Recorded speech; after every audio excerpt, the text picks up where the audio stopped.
సాయంత్రం మరదలింటికొస్తోందని తెలిసి ఎలా తప్పించుకోవాలా అని ఆలోచిస్తూ ఫ్రెండ్ అశోక్కి కాల్ చేస్తాడు అర్జున్. అరే అశోక్, నేను ఒక వారం రోజులు నీ రూమ్లో ఉంటానురా. సరేరా, కానీ ఈ వీక్ ఊరికి వెళ్దామనుకుంటున్నాను. నీకు కావాలంటే కీ ఇచ్చేసి వెళ్తాను.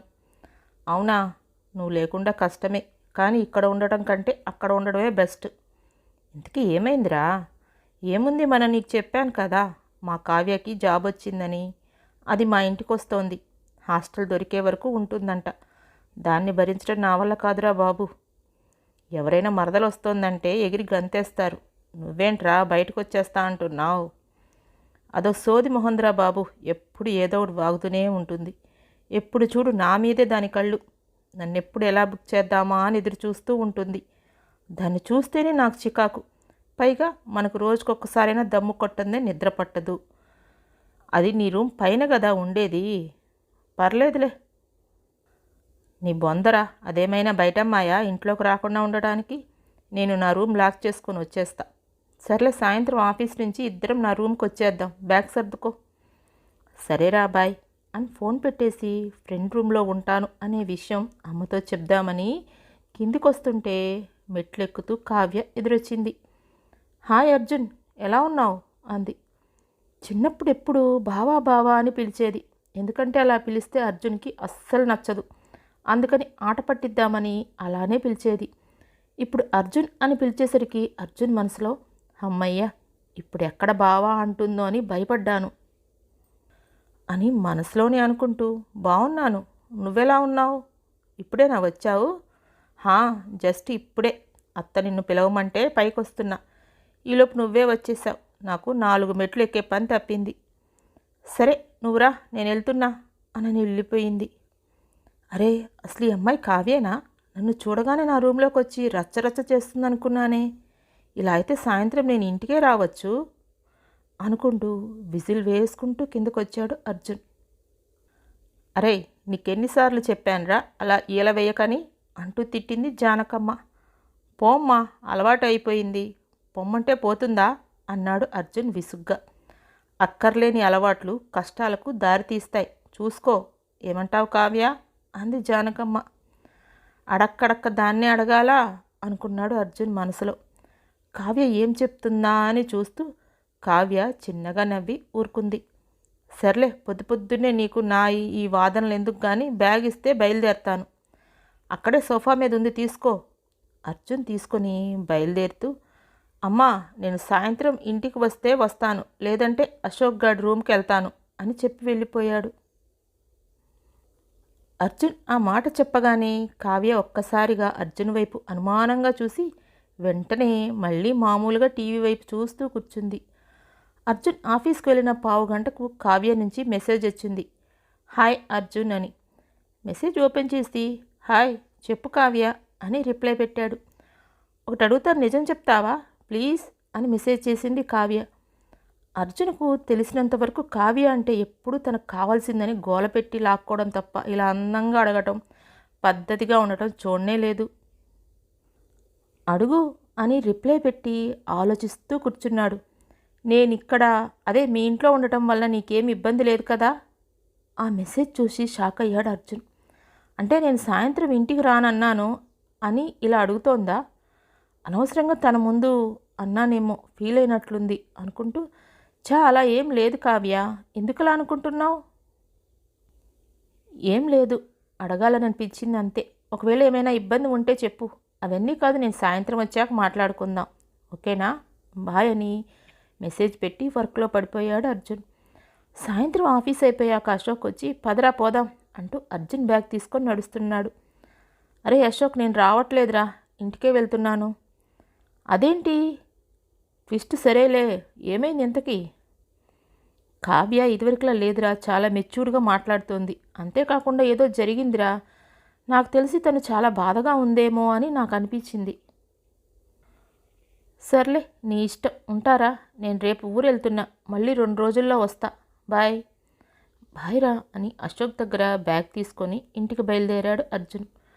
ట్రాఫిక్ వలన దారిలో కొంతమంది ఫ్రెండ్స్ అనుకోకుండా కలవడం వలన అర్జున్ ఇంటికి వచ్చేసరికి 7 దాటుతోంది. ఇంటికొచ్చి తన రూమ్లోకి వెళ్ళి ఫ్రెష్ అయ్యి కిందకొచ్చి కావ్య కోసం వెతుకుతూ ఉంటాడు అర్జున్. ఎక్కడా కనిపించకపోయేసరికి హాల్లో కూర్చొని ఫోన్ తీసి ఎక్కడున్నావు అని మెసేజ్ పెడతాడు. పక్కనే టేబుల్ మీద ఉన్న ఫోన్కి మెసేజ్ వస్తుంది. చూస్తే అది కావ్య ఫోన్. అమ్మా, కావ్య ఎక్కడికి వెళ్ళింది? ఫోన్ వదిలేసింది అని ఫోన్ వంకతో అడుగుతాడు అర్జున్. మేడపైనే నీ రూమ్ బయట ఉయ్యాలుంది కదా, అక్కడ కూర్చొని రాసుకుంటా అని వెళ్ళిందిరా. నువ్వు వచ్చేటప్పుడు కనిపించలేదా? నేను ఆఫీస్ నుంచి వచ్చేసరికి కూడా లేదు అన్నాడు అర్జున్. అయితే బాగా పైకి వెళ్ళిందేమో. అవునా, సరే నేను పైకి వెళ్తున్నా, నాకు వర్క్ ఉంది, ఇది నేను ఇచ్చేస్తానులే అని ఫోన్ తీసుకొని పైకొచ్చాడు. అర్జున్ మేడపైకి వెళ్ళేసరికి వాటర్ ట్యాంక్ పై కూర్చొని 10వ తరగతి అమ్మాయి పరీక్షలకు సాధన చేస్తున్నంత తీక్షణంగా ఏదో రాసుకుంటోంది కావ్య. అర్జున్ రావడాన్ని కూడా గమనించినంతగా రాసుకోవడంలో నిమగ్నమైపోయింది. తన ఏకాంతానికి భంగం కలిగించడం ఏమాత్రం ఇష్టం లేకపోయినా, కానీ ఇక్కడి నుంచి వెనక్కి వెళ్ళిపోతే అతన్ని చూడలేవేనని మనసు చెప్పడంతో నెమ్మదిగా అడుగులు వేస్తూ దగ్గరకు వెళ్తూ, ఏదో సీరియస్గా రాస్తున్నట్లున్నావు అని అన్నాడు. అర్జున్ మాటలకు తలెత్తి చూసి పుస్తకం మూసి పక్కన పెడుతూ, ఏం లేదు అర్జున్, డైరీ. నీకు రాసే అలవాటు ఉందా? నైస్. రోజూ రాయను, అప్పుడప్పుడు అలా. అవునా అంటూ ట్యాంక్ ఎక్కి కావ్యకి కాస్త దూరంగా కూర్చుంటూ, ఈ ప్లేస్ అంటే నాకు చాలా ఇష్టం, మరీ ముఖ్యంగా సాయంత్రం రాత్రి ఇక్కడ కూర్చుంటే ఎంత బాధైనా ఇట్టే మాయమైపోతుంది అని చుట్టూ చూస్తూ అంటాడు అర్జున్. నాకు తెలుసు అని అర్జున్ వైపు చూస్తుంది కావ్య. ఎలా అని ఆశ్చర్యంగా కావ్యని చూస్తూ అడుగుతాడు. ఇక్కడే అత్త నీకు చిన్నప్పుడు అన్నం తినిపించేవారని, ఇక్కడ కూర్చుంటే అమ్మ ఒడిలో ఉన్నట్లు ఉంటుందని ఓసారి చెప్పావు. అవునా అని నవ్వుతూ చుట్టూ చూస్తూ మౌనంగా కూర్చుంటాడు అర్జున్.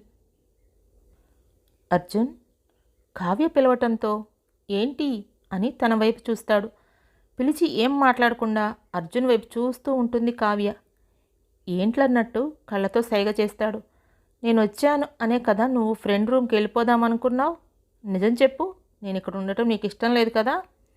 నువ్వు వచ్చావని వెళ్ళాలనుకున్న మాట నిజమే, కానీ మార్నింగ్ నువ్వు మాట్లాడాక మెసేజ్ చేశాక ఎందుకో వెళ్ళాలని అనిపించలేదు. హాయ్. ఏనా, అసలు నువ్వంటే నాకు ఇబ్బంది ఏంటి అని అడగవా? ఏంటి? సారీ టు సే దిస్, నా వరకు కావ్య అంటే మన ఫ్యామిలీ ఫంక్షన్లో గోలగోల చేస్తూ తిరుగుతూ ఎప్పుడు నన్ను ఏడిపిస్తూ నేను ఏ తప్పు చేస్తానా అత్తయ్యకి మావయ్యకి మా అమ్మా నాన్నలకి ఎప్పుడు చెప్దామా అని వెయిట్ చేసే కావ్యే. అందుకే ఉండకూడదు అనుకున్నాను. కానీ ఉదయం నేను సిగరెట్ కాల్చడం చూసి కూడా నువ్వేం చెప్పలేదంటే నువ్వు ఎదురుకలా లేవని నాకు అర్థమైంది. ఆ మాటలకి కావ్య చిన్నగా నవ్వి ఊరుకుంది. ఆ నవ్వు చూసి అర్జున్, అయినా నేనే వెటకారంగా చిన్నప్పట్లా ఉంటాననుకున్నాను, కానీ నా భయంలో కూడా అర్థం ఉంది. నా 9th క్లాస్లో ఉమా వదిన పెళ్లిలో జరిగిన విషయం గుర్తు చేసుకుంటే అమ్మో ఇప్పటికీ భయం వేస్తుంది నాకు అని ఫోన్ చూస్తూ ఉంటాడు అర్జున్. సారీ, నిజానికి ఈ సారీ అప్పుడే చెప్పాలి, కానీ ఇప్పుడు చెప్తున్నాను. అర్జున్ ఏం మాట్లాడకుండా అలా మౌనంగా ఉన్నాడు. సారీ అని ట్యాంక్ దిగి అర్జున్కి ఎదురుగా వచ్చి చెవులు పట్టుకొని నుంచుంది కావ్య. అర్జున్ చిన్నగా నవ్వి ఊరుకున్నాడు. నిజానికి నీది కూడా తప్పే కదా మరి. 9th క్లాస్లో ఒక అమ్మాయికి లవ్ లెటర్ రాయడం తప్పు కాదా? అది కాడా నీకంటే 2 ఏళ్ళు పెద్దది మా అక్క. అందుకే నాకు కోపం వచ్చి నాన్నకి ఇచ్చేసి నీ పని చెప్పేశాను. అర్జున్ కూడా ట్యాంక్ మీద నుంచి దూకి, ఓయ్ నేను రాయడం ఏంటి అన్నాడు ఆశ్చర్యంగా. లెటర్ రాసింది నువ్వే కదా అంది కావ్య ఇంకా ఆశ్చర్యంగా. అంటే నిజంగా ఆ లెటర్ నేనే రాశానని నువ్వు అనుకుంటున్నావా అని నవ్వు ఆపుకుంటూ అడిగాడు అర్జున్. అవును, అది నీ హ్యాండ్ రైటింగే కదా. రైటింగ్ నాదే, అదే అసలు కదా. మా అన్నయ్య గారు రైటింగ్ బాగోదని నా చేత రాయించి పంపించాడు. అంటే ఆ లెటర్ నువ్వు రాయలేదా? అమ్మో, చాలా పెద్ద తప్పు జరిగిపోయింది. ఇంతకీ మా అక్క కూడా అలానే అనుకుంది మరి. నవీన్ బావ అక్కతో మళ్ళీ ఆ విషయం చెప్పాడా? అర్జున్ నవ్వుతూ చెప్పాడు. చీ అంది కూడా. ఇద్దరు చాలాసేపు నవ్వుకున్నారు. నేను కూడా నీకు సారీ చెప్పాలి కావ్య. అది అన్నయ్య రాశాడని నీకు తెలిసినా కూడా కావాలని నా పేరు చెప్పావేమో అనుకొని నిన్ను చాలా తిట్టుకున్నాను. లేదు లేదు, చిన్నప్పటి నుంచి నాకు నిన్ను ఫాలో చేయడమే పని కదా. సో నీ హ్యాండ్ రైటింగ్ నాకు బాగా తెలుసు, నువ్వే అనుకున్నాను. పైగా లెటర్ మా అక్కకి ఇవ్వడంతో కోపం వచ్చి నాన్నకు చెప్పేశాను. అర్జున్ నవ్వుతూ, అయినా ఆ ఒక్క విషయమే కాదు, ఎప్పుడూ నన్ను ఎందుకు అంత ఆట పట్టించేదానివి? నేనంటే చాలా చికాకు కదా నీకు? కాదు, ప్రేమ. చాలా నెమ్మదిగా అని మళ్ళీ వెంటనే ఏదో చెప్పబోతుంటే అర్జున్ ఫోన్ రింగ్ అయింది. కాల్ కట్ చేసి, ఏమన్నా విందాక వినిపించలేదు అన్నాడు అర్జున్.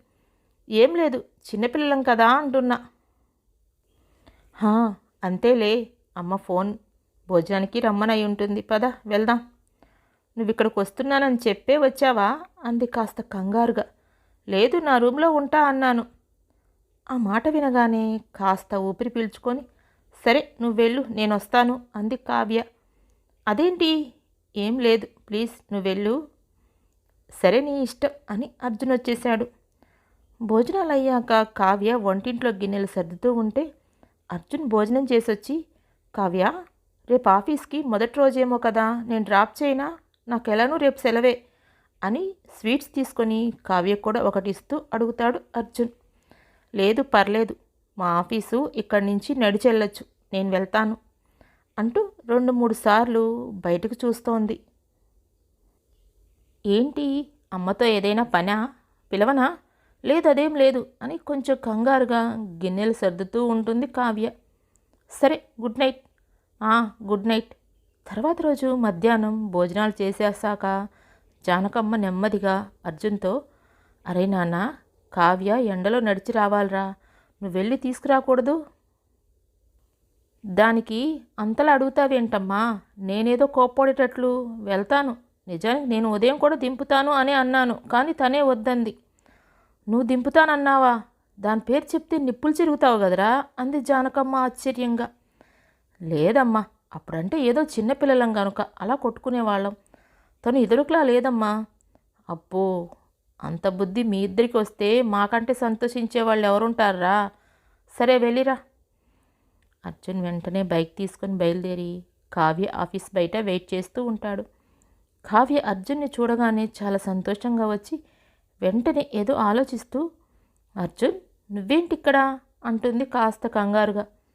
అర్జున్కి ఏదో అర్థమై కావాలని, ఒక్కదానివి ఎండలో రావాలని అమ్మ పంపించింది. ఏంటి, అత్త వెళ్ళమందా? అంతేకాదు, నేను వస్తానంటే చాలా షాక్ అయింది కూడా. కావ్య కొంచెం చిన్నగా నవ్వి బైక్ పైన కూర్చుంది. కావ్య, నేను నీతో కొంచెం మాట్లాడాలి. కుదిరితే సాయంత్రం నా రూమ్లో కానీ డాబా పైన కానీ మాట్లాడుకుందాం. సరే అర్జున్. ఇద్దరు మాట్లాడుకుంటూ ఇంటికి వచ్చేస్తారు. ఇంటికి వచ్చేసరికి జానకమ్మ కావ్య వాళ్ళ అమ్మతో ఫోన్లో మాట్లాడుతూ కావ్య రాగానే కావ్యకి ఇస్తోంది. కావ్య మాట్లాడేసి ఫోన్ ఇచ్చేసి ఫ్రెష్ అయ్యి వచ్చి సోఫాలో కూర్చోంది. అర్జున్ టీవీ చూస్తూ కావ్య ఎప్పుడు వస్తుందా అని వెయిట్ చేస్తూ ఉంటాడు. కావ్య రాగానే, పైకి వెళ్దామా? నా రూమ్కి నీకు ల్యాప్టాప్తో పని ఉంది అని అన్నావు కదా, ఏవో డౌట్స్ కూడా ఉన్నాయన్నావు అన్నాడు. కావ్య ఒక్క నిమిషం అయోమయంగా చూసి, ఓ అదా అంది. పద. ఇద్దరు కలిసి అర్జున్ రూమ్కి వస్తారు. కావ్య మంచం మీద కూర్చొని ఏదో మాట్లాడాలన్నావు ఏంటి అర్జున్ అంటుంది. నువ్వెందుకో చాలా రోజులుగా బాధగా ఉంటున్నట్లు నాకు అనిపిస్తుంది. అంతేకాకుండా ఎందుకు అమ్మ వాళ్ళకి భయపడుతున్నావు? అమ్మ ముందు నాతో మాట్లాడటానికి కూడా ఇష్టపడట్లేదు. కావ్య ఏం మాట్లాడకుండా తలదించుకొని నేలవైపు చూస్తూ ఉంటుంది. అర్జున్ కొంచెం విసుగ్గా, అడుగుతుంటే చెప్పవేంటి? నాకు చెప్పడం ఇష్టం లేదా అంటాడు. కావ్య వెంటనే తలెత్తి అర్జున్ వైపు చూస్తూ మౌనంగా ఉంటుంది. కావ్య కళ్ళ నిండా నీళ్లుంటాయి. కావ్య ఏమైంది అని అర్జున్ కావ్య పక్కనే కూర్చుంటూ అడుగుతాడు. కావ్య కాస్త తమాయించుకొని, నేను ఇక్కడికి రావటం, నీతో క్లోజ్గా ఉండటం అత్తయ్య వాళ్ళకి ఇష్టం లేదు. అలా నీతో ఎవరు చెప్పారు? అదేంటి అలా ఎందుకుంటుంది? అమ్మకి నువ్వంటే చాలా ఇష్టం, అలా అనుకుని నాన్న వాళ్ళు అని ఆగిపోయింది. అర్జున్ ఏం మాట్లాడకుండా చెప్పమన్నట్లు చూస్తూ కూర్చున్నాడు. 6 నెలల క్రితం నాన్నకి యాక్సిడెంట్ అయినప్పుడు నాన్న ఉద్యోగం మానేశారు. తర్వాత నాన్న చాలా బెంగ పెట్టేసుకున్నారు. అప్పుడే నా పెళ్లి చేయాలని అనుకుని అత్తయ్యని మావయ్యని అడిగారంట. అప్పుడు అత్త ఎప్పుడు చూసినా కొట్టుకుంటూ ఉంటారు, వాళ్ళకి ఎలా పెళ్లి చేస్తామని నవ్వి ఇవన్నీ కుదరవు అని చెప్పేశారంట. ఆ తర్వాత మాతో మాటలు కూడా చాలా వరకు తగ్గించేశారు. ఇప్పుడు జాబ్ కోసం కూడా నన్ను నాన్న వెళ్ళొద్దని చాలా గొడవ పెట్టారు. కానీ నేనే తప్పక వచ్చాను. అందుకే అలా ఉంటున్నాను. అత్త వాళ్ళంతా తేల్చి చెప్పేశాక కూడా నేను నీతో మామూలుగా ఉంటే తప్పుగా అర్థం చేసుకుంటారేమో అని భయంతో దూరంగా ఉంటున్నానంతే అని ఏడుపు ఆపుకోలేక ఏడుస్తూ ఉండిపోయింది కావ్య. అర్జున్కు ఏం మాట్లాడాలో ఏం చెప్పాలో కూడా అర్థం కాలేదు. కావ్య ఇంకా ఎక్కెక్కి ఏడుస్తుంటే కావ్య చేపట్టుకొని నన్ను క్షమించు కావ్య అంటాడు. కావ్య కళ్ళు తుడుచుకొని అర్జున్ కళ్ళల్లోకి చూస్తుంది. ఇదంతా జరిగిందని నా వలన నువ్వు అనుకుంటుంది, ఊహిస్తున్నది అంతా తప్పు. నిజానికి మావయ్య వాళ్ళు రావడానికి 2 రోజుల ముందే అమ్మ నా దగ్గరకు వచ్చి నీతో పెళ్లి విషయం అడిగింది. ఎప్పుడో 9th క్లాస్లో కలిసిన కావ్యనే దృష్టిలో పెట్టుకొని వద్దంటే వద్దని అరిచి గోల పెట్టాను. నేను అంతలా మాట్లాడేసరికి అమ్మ ఏం అనలేకపోయింది. ఆ తర్వాత కూడా ఒకసారి కలిసి అప్పుడు కాదు అని చెప్పుకుంటూ ఒప్పుకుంటాను అని అడిగింది. నేను కాదని ఖచ్చితంగా చెప్పేయడంతో అమ్మ ఊరుకుంది. ఇవన్నీ మావయ్యకి తెలిస్తే బాధపడతారని అమ్మ వేరే కారణాలు చెప్పుంటుంది. మళ్ళీ మీకు ఆశలు పెంచడం ఇష్టం లేకో తనకే మొహం చెల్లకో మాట్లాడటం మానేసి ఉంటుంది. అంతే, అదే జరిగింది అని కావ్య చేతిని ఇంకా గట్టిగా పట్టుకున్నాడు అర్జున్. కావ్య తన చేతిని తీసుకొని ఇదేనా నువ్వు అడిగిన దానికి సమాధానం అర్జున్? ఇంకొకటి అడగనా? మావయ్య నాతో పెళ్ళికి అడిగినప్పుడు నువ్వు నీ ఇష్టంతోనే ఒప్పుకున్నావా? కావ్య ఏం మాట్లాడకుండా ఇంకా ఏడుస్తూ అర్జున్ వైపు చూసింది. అంటే నేనెప్పుడూ ఆట పట్టిస్తూ ఏడిపిస్తూ ఉండేదానివి కదా, అందుకని అలా అడిగాను. ఇష్టం కాబట్టే ఏడిపించేదాన్ని, ఇష్టం కాబట్టే నిన్ను ఆట పట్టించే సాకుతో ఎప్పుడు నీ వెంటే ఉండేదాన్ని. చాలా చాలా ఇష్టం బావా నువ్వంటే నాకు అని చెప్పేసి లేచి వెళ్ళిపోతుంటే అర్జున్ కావ్య చేపట్టుకొని ఆపి, నిన్ను తప్పుగా అర్థం చేసుకున్నందుకు నన్ను క్షమిస్తావా? నీతో ఇలానే నీ చేయి పట్టుకొని జీవితాంతం ఉండే అవకాశం నాకు ఇస్తావా? కావ్య చిన్నగా నవ్వి అర్జున్ గుండెల మీద తలపెట్టుకుని ఉండిపోయింది. అర్జున్ కావ్యం దగ్గర తీసుకొని, అవును నేనంటే ఇష్టం కాబట్టి ఏడిపిస్తా అన్నావు, ఇప్పుడు నాకు నువ్వంటే ఇష్టం లేదనుకొని మామూలుగా ఉన్నావు, అంటే ఇప్పుడు మళ్ళీ ఏడిపించడం మొదలెడతావా? కావ్య అర్జున్ చేతిని విడిపించుకొని కళ్ళల్లోకి చూస్తూ, అంతే కదా మరి బావా, బావా అనే పదాన్ని నొక్కి పలుకుతూ అంది కావ్య. అర్జున్కి అలా పిలవడం నచ్చదు కనుక ఆడపట్టిస్తూ. అర్జున్ నవ్వుతూ, అదేంటో ఇప్పుడు పిలిస్తే చాలా సంతోషంగా ఉంది అన్నాడు. ఇద్దరూ కిందికొచ్చారు. కిందకొచ్చేసరికి జానకమ్మ వాళ్ళ కోసం ఎదురు చూస్తోంది. ఆవిడ కంగారు చూసి అర్జున్ ఏమైందమ్మా అని అడుగుతాడు. ఏం లేదురా, ముందు భోజనం చేయండి అని వడ్డిస్తూ ఉంటుంది. భోజనాలు ముగిశాక ఇద్దరు కూర్చోబెట్టి మళ్ళీ పెళ్లి విషయాన్ని తిరగేస్తోంది జానకమ్మ. ఇద్దరూ ఇష్టమే అని చెప్పడంతో సంతోషంగా కావ్య వాళ్ళ అమ్మా నాన్నలకు ఫోన్ చేసి మాట్లాడుతోంది జానకమ్మ. మర్నాడు ఉదయం కావ్య వాళ్ళంతా వచ్చారు. రావటం నిశ్చితార్థం, పెళ్ళి ముహూర్తం పెట్టడం, పెళ్ళి అన్నీ ఒక 3 నెలల్లో టకటకా జరిగిపోయాయి. కలిసి ఒక్కసారైనా సరిగ్గా మాట్లాడుకుంటారా అనుకున్న వాళ్ళు కలిసి జీవితాన్ని పంచుకుంటున్నారు. ఈ కథ ఇంతటితో సమాప్తం. ఎలా ఉంది సకులు? నేను చదివి వినిపించే కథలు మీకు నచ్చితే లైక్ చేసి షేర్ చేస్తారు కదా. మీ అభిప్రాయాన్ని కామెంట్ రూపంలో తెలియచేయండి. మీ లైక్స్ మమ్మల్ని ఎంతో ఎంకరేజ్మెంట్ చేస్తుంది. Thank you.